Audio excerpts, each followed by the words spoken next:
मध्य प्रदेश पश्चिम क्षेत्र विद्युत वितरण कंपनी ने हाल ही में 2573 पदों के लिए भर्ती निकाली है, जिसमें 58,000 से ज्यादा आवेदन आ चुके हैं।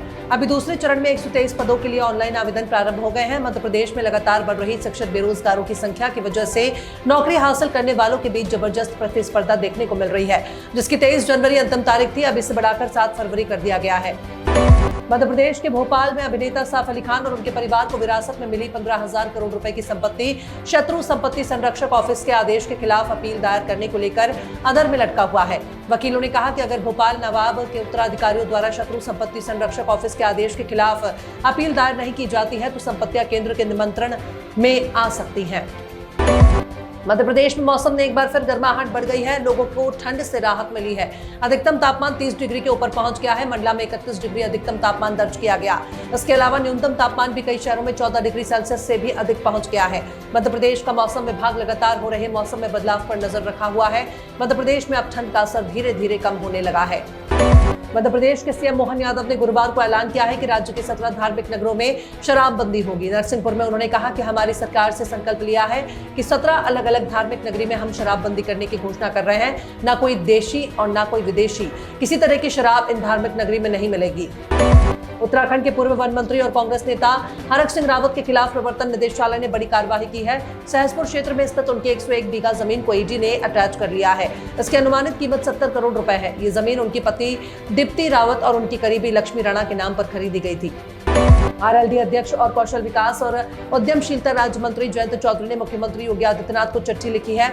इसमें उन्होंने बागपत के मिलाना और मुजफ्फरनगर के हरसौड़ी में बालिकाओं के लिए राजकीय बालिका इंटर कॉलेज खोलने का अनुरोध किया है।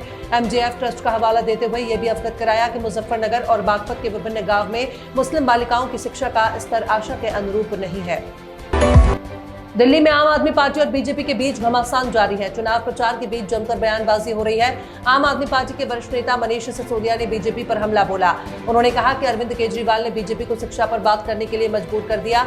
ऐसे में बीजेपी से सवाल है कि शिक्षा का बजट बढ़ाए बिना स्कूलों को ठीक किए शिक्षा का मॉडल क्या होगा। उन्होंने कहा कि राजस्थान में 450 सरकारी स्कूलों के बंद होने की खबर आई है।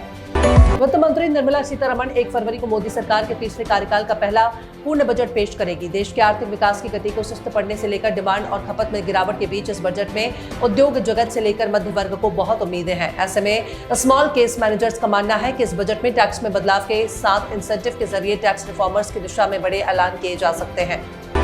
सैफ अली खान को लीलावती अस्पताल से डिस्चार्ज भी कर दिया गया है। अब उनकी हालत में पहले से सुधार है।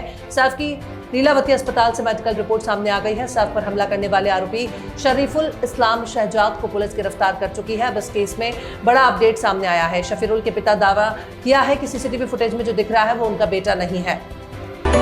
टीम इंडिया के स्टार स्पिनर युजवेंद्र चहल और बल्लेबाज मनीष पांडे की तलाक को लेकर अफवाहें काफी तेज हैं। इस बीच टीम इंडिया के पूर्व बल्लेबाज वीरेंद्र सहवाग के तलाक की भी अफवाहें उड़ने लगी हैं। मीडिया रिपोर्ट्स ने दावा किया है कि चहल पत्नी धर्मश्री वर्मा और मनीष पांडे पत्नी अश्विता शेट्टी से अलग हो सकते हैं। अब सहवाग को लेकर भी दावा किया जाने लगा है कि वो पत्नी आरती अहलावत से अलग हो सकते हैं।